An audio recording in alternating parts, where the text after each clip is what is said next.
அனைவருக்கும் வணக்கம். தமிழக வெற்றிக் கழக உறவுகள் மிகப்பெரிய சோகத்திலையும், மிகப்பெரிய நம்பிக்கை இழந்த இடத்துல நீங்க இப்பல்லாம் இருப்பீங்க. அதே மனநிலையோட தான் நானும் இருப்பேன் அப்படின்றது உங்களுக்கும் தெரியும். இதுக்கெல்லாம் என்ன காரணம்? ஏன் என்ன அப்படின்றதும் நல்லாவே தெரியும். இரவு ஒரு வீடியோ உங்களுக்காக உடனடியா ஒரு 2 நிமிஷத்துல ஒரு வீடியோ குடுத்திருந்தேன். நிச்சயமா நல்ல வரவேற்பு குடுத்திருந்தீங்க. அவ்வளோ பேருக்கும் என்னோட மனமார்ந்த நன்றியை தெரிவிச்சுக்கிறேன். இன்னைக்கு காலையில உங்களுக்கு ஒரு சந்தோஷமான செய்தி சொல்றதுக்காக நான் வந்திருக்கேன். என்ன அப்படின்னு கேட்டீங்கன்னா, நேத்து நடந்தது எல்லாமே பார்த்தீங்கன்னா, அந்த கான்வேய எடுத்துட்டு போயிட்டாங்க. தலைவருக்கான அந்த பதவியேற்ப தடை பண்ணிட்டாங்க. நமக்கான கூட்டணி கட்சிகள் ஆதரவு தரலையோ அப்படின்ற பயம். இந்த மாரி பயமுறுத்தப்படும் செய்திகள தான் அந்த தொலைக்காட்சிகள் நமக்கு பரிசா குடுத்துட்டு இருந்தாங்க. அவைகளை தான் நம்பிட்டு இருக்கோம். நெறைய பேர் கூட நம்ம அந்த சேனல்ல கூட வந்து சொல்லி கேட்டிருப்பீங்க. என்னண்ணா நீங்க பாட்டுக்கா சொல்றீங்க? தொலைக்காட்சியில இப்படி சொல்லிக்கிட்டு இருக்காங்க. நீங்க எப்படி சொல்றீங்க? இதெல்லாம் உங்களுக்கு எங்கிருந்து வருது? எப்படி தெரியுது? அப்படின்னு. அப்படி தெரியிறதுனால தானே நம்ம சொல்றது உண்மைன்னு தெரியுது. இந்த உண்மைய தான் உங்களுக்கு சொல்லணும். இந்த உண்மைகள் மட்டும் தான் நம் வெற்றி தலைவர் விஜயின் உறவுகள் காதுகளில் கேட்கணும் அப்படின்றது தான் எங்களோட ஆசை. மற்ற ஊடகங்கள் போலவே நாங்களும் ஒரு ஊடகவியலாளராவே பயணிச்சோம் அப்படின்னா, அந்த செய்திய அப்படியே குடுத்துட்டு போயிருப்போம். அவங்க 2 பேரும் கூட்டணி அமைக்க தான் பேசிக்கிட்டு இருக்காங்க அப்படின்னும், இன்னும் உங்களுக்கான அந்த சோகத்தையும், கண்ணீரையும் அதிகப்படுத்தி இருப்போம். அது இல்ல நம்மளோட குறிக்கோள், இலக்கு. எங்க தமிழக வெற்றிக் கழக உறவுகள் நீங்க சிரிச்சுட்டே இருக்கணும். நம்ம வெற்றி தலைவர் விஜய் அவர்களின் வெற்றியை பத்தி பேசிட்டே இருக்கணும். நம்ம காதுகள்ல அந்த சந்தோஷமான செய்தி மட்டும் தான் கேட்டுக்கிட்டு இருக்கணும். அந்த செய்திய மட்டும் தான் உங்களுக்கு தரணும் அப்படின்ற ஆசையில தான் நாங்க உங்களோட பயணிக்கிறோம். எந்த விதமான தவறான செய்திகளையும் நாங்கள் செவிகொண்டு கேட்பதே இல்லை. கேட்கணும்னு அவசியமும் இல்ல. ஏன்னா இதுதான் நடக்கும். இப்படிதான் நடக்கும். இதத்தான் நடத்துவானுங்க அப்படின்னு எங்களுக்கு தெரியும்.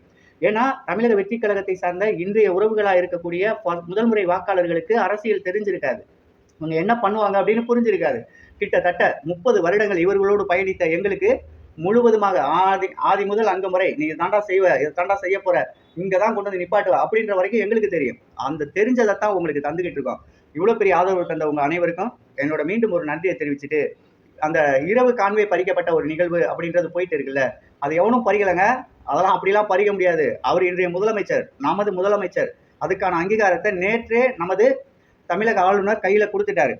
எங்கள் முதலமைச்சர் அதாவது தமிழகத்தின் முதலமைச்சர் வந்து மிகவும் பணிவா ஒரு பண்பானவர் அப்படின்ற ஒரு சர்டிபிகேட் கொடுத்திருக்காரு. மரியாதைக்குரிய முதலமைச்சர் அப்படின்ற ஒரு பதிவு பண்ணி கொடுத்திருக்காருங்க. இதை எந்த ஊடகங்களும் தெரிவிக்கல. நம்ம தான் சொல்லிட்டு இருக்கோம்.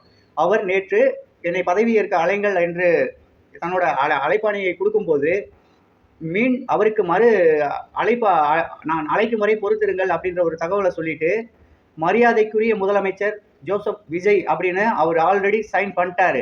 ஆனா அதை அழைச்சு இவர் வந்து அரியணை ஏற்றுவதற்கான அந்த ஒரு நிகழ்வை மட்டும்தான் இவர் நடத்தல. அது ஏன் தடைப்பட்டுச்சு அப்படின்றதையும் நான் இந்த வீடியோல விரிவா சொல்றேன். நேற்று கான்வை குடுங்கிட்டாங்க. தலைவர் வந்து ரொம்ப சோகத்துல வந்தாரு. அவர் உண்மையிலேயே சோகத்துல இருந்தாரு. அதுதான் உண்மை.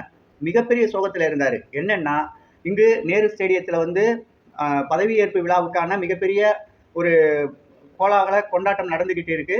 பதவியேற்புக்கான நாளைய முதலமைச்சரா நம்ம வெற்றி தலைவர் விஜய் அவர்கள் அலங்கரிக்கப்பட்டு இருக்க அந்த நிலைமையில அந்த காவல்துறை அதிகாரிகளோட அனுமதி இல்லாம இவர் எங்குமே வெளியில செல்ல முடியாது. அவங்க அனுமதிக்க மாட்டாங்க.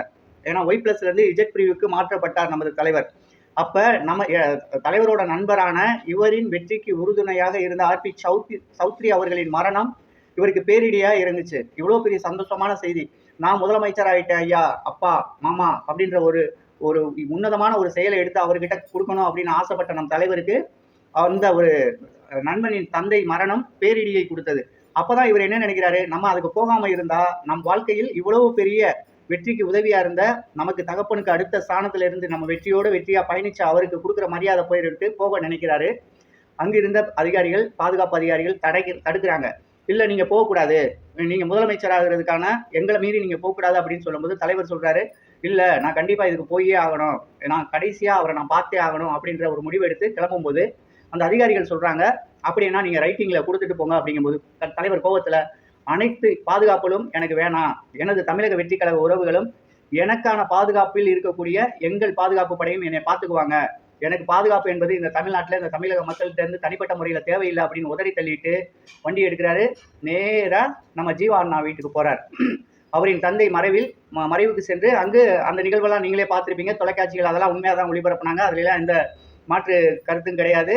மிகப்பெரிய அளவில் அந்த பூத உடலை கட்டி ஆற தழுவி அவர் தனது மிகப்பெரிய கவலையை அந்த குடும்பத்தோட பகிர்ந்துக்கிட்டாரு. அப்ப கூட ஜீவா என்ன சொல்றாரு, அப்பா முதலமைச்சர் அண்ணன் வந்துட்டாருப்பா அப்படின்னு சொல்லும்போது நமக்கெல்லாம் கண் கலங்குற மாதிரி இருந்துச்சு. அந்த மீளா துயரத்தோடு தான் மீண்டும் வீட்டுக்கு வர்றாரு. அந்த சோக காட்சி தான் நீங்க அந்த தொலைக்காட்சிகளில் பார்த்த அழுத முகத்தோடு வீடு திரும்பிய அந்த நிகழ்வு. இதுவும் அரசியலுக்கு சம்பந்தமே இல்லை.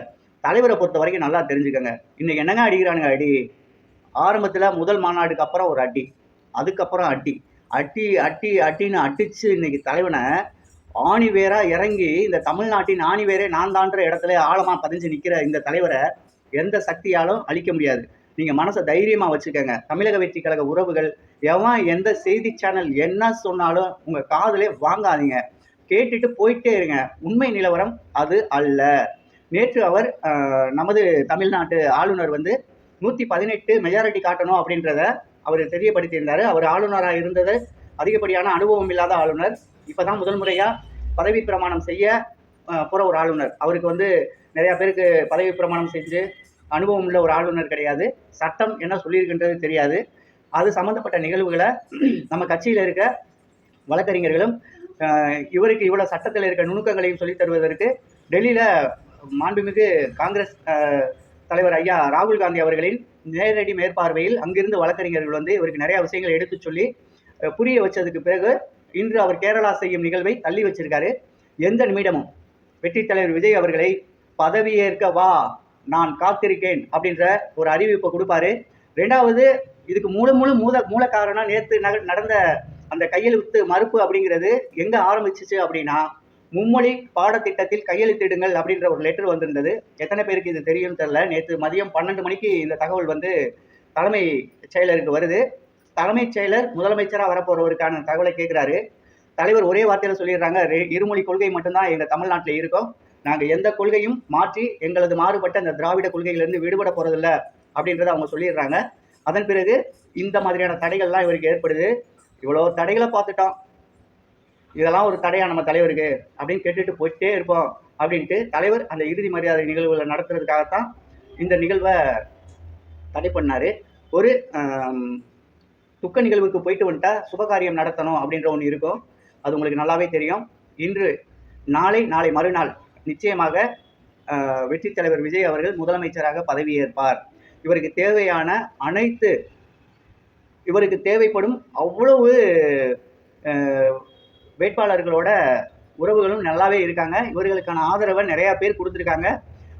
அண்ணன் செங்கோட்டையன் மிகப்பெரிய சம்பவம் பண்ணி வச்சிருக்காரு. அது மெஜாரிட்டி நிரூபிக்கும் போது ஆளுங்கட்சியில் இருக்கவங்களுக்கு நல்லாவே தெரியும். திமுகவில் இருந்து கூட 2 எம்எல்ஏக்கள் மறைமுகமாக சப்போர்ட் பண்ணியிருக்கதா ஒரு தகவலும் வந்திருக்கு. அது எந்த அளவுக்கு உண்மை அப்படின்றத நான் உங்களுக்கு சொல்கிறேன். மீண்டும் நம்ம சேனலில் எந்த விதமான தொலைக்காட்சிகள் தரும் பொய்யான செய்திகளை நம்பி நீங்கள் மனம் தளர்ந்துடாதீங்க. மற்றவர்கள் சொல்வதுக்கு இரையாயிராதீங்க. அவங்க வந்து கார்பரேட் கம்பெனிங்க, அவங்களுக்கு விளம்பரம் போடணும், அந்த விளம்பரத்தை அதிகமாக பார்க்க வைக்கணும், அதனால அவங்க பணம் பார்க்கணும். அதுக்கு உங்களை பயமுறுத்தணும், உங்களை அதுக்குள்ளே வர வைக்கணும். அந்த கம்ப்ளைண்ட்ஸ்லாம் பார்த்தீங்கன்னா எனக்கே நைட்லாம் அழுது வந்துருச்சு. அப்போ தான் எனக்கு என்ன தோணுச்சு, நம்ம உறவுகள் இவ்வளோ பேர் என்ன வேதனையில் இருப்பாங்க, நிச்சயமாக மிகப்பெரிய சோகத்தில் இருப்பாங்கன்றதுக்காக தான் அந்த 2 நிமிஷம் வீடியோ உங்களுக்காக கொடுத்தேன்.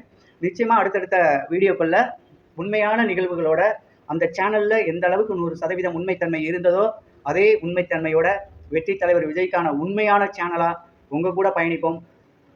இவ்வளவு தூரம் ஆதரவு தந்துட்டு இருக்க உங்கள் அனைவருக்கும் நன்றி, வணக்கம். மீண்டும் அடுத்த வீடியோவில் சந்திப்போம். நம்ம சேனலை 4 பேருக்கு சொல்லுங்கள், இதுவும் நம்ம தமிழக வெற்றி கழக உறவு தான்ப்பா, இந்த சேனலையும் பாருங்கள் அப்படின்னு சப்போர்ட் பண்ணுங்கள், லைக் பண்ணுங்கள், ஷேர் பண்ணுங்கள், கமெண்ட் பண்ணுங்கள்.